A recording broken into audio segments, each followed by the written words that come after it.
வணக்கம். என் பேரு செல்வம்.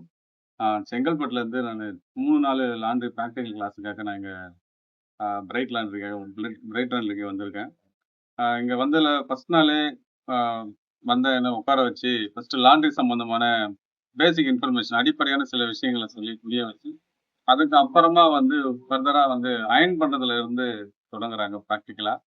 அயர்ன் பண்ற மெஷினோட தன்மை, மெஷின் எந்த மாதிரியான மெஷின் வாங்குனா, ஸ்டீம் அயர்னிங்க்கு ரொம்ப நல்லாருக்கும் அப்படிங்கிறதுலருந்து ஆரம்பிக்கிறாங்க. இதுல பல்வேறு வகையான துணிகள எப்படியெல்லாம் அயர்ன் பண்ணணும் அப்படிங்கிறது சொல்லிக் குடுக்குறாங்க. உதாரணத்துக்கு, அ லெஹெங்கா மாரியான துணிகள எப்படி அயர்ன் பண்ணணும்? ஆரி ஒர்க் பண்ண துணிகள வந்து எப்படி அயர்ன் பண்றது? அ கோட் ஷூட்டு, பிளேசர்லாம் வந்து எப்படி அயர்ன் பண்ணணும்? அத எப்படி மடிக்கணும்? இப்போ அதனுடைய தன்மை எப்படி மாறாம எப்படி மடிச்சு வைத்து குடுக்கணும் அப்படிங்கிறதுல ஆரம்பிச்சு, கிளியரா வந்து பிராக்டிகலாவே சொல்லிக் குடுக்குறாங்க. அதுக்கு பல மாடல் துணிகளே இவங்களே வச்சிருக்கிறாங்க. அந்த டெமோ பீஸ்லாம் குடுக்குறாங்க. அந்த டெமோ பீஸ குடுத்து, பக்கத்திலேயே இருந்து அத எப்படி அயர்ன் பண்ணணும்? எப்படி மடிக்கணும்? அப்படிங்கிறத ரொம்ப தெளிவாவே வந்து சொல்லிக் குடுக்குறாங்க. அப்போ நம்மளுக்கு வர சந்தேகத்தையும் ரொம்ப கிளியரா பக்கத்திலேயே நின்னு சொல்லிக் குடுக்குறாங்க. எந்த பயப்பட தேவையில்ல. கிளியரா வந்து நம்ம இதில கத்துக்கலாம் அப்படிங்கிற நம்பிக்கை ஆரம்பத்திலேயே நம்மளுக்கு இது குடுத்துருது. அடுத்ததா வந்து வாஷிங் சம்மந்தமான விஷயங்கள ரொம்ப கிளியராவே சொல்லிக் குடுக்குறாங்க. ஸோ டொமஸ்டிக் மிஷின்ல எப்படி பயன்படுத்தணும்? கமர்ஷியல் மிஷின வந்து எப்படி பயன்படுத்தணும்?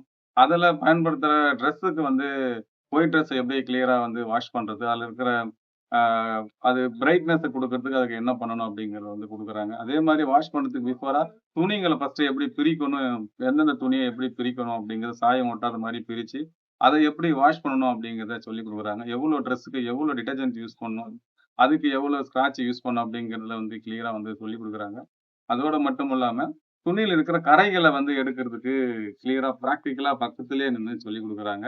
அதுல இரும்பு கரை புடிச்சா அத எப்படி எடுக்கணும்? பிளஸ் ஆயில் ஸ்டெயின வந்து எப்படி கிளியர் பண்றது? மொத்தம் ஒரு 16 வகையான ஸ்டெயின வந்து எப்படி கிளியர் பண்றது? அப்படிங்கிறத பிராக்டிகலா வந்து இங்க சொல்லிக் குடுக்குறாங்க. இந்த 3 நாள் ட்ரெய்னிங்ல இறுதியில கத்துக்கிட்ட விஷயம் என்னன்னா, நம்மளுக்கு வந்து ஒரு தன்னம்பிக்கைங்கிறத குடுத்திருக்கு.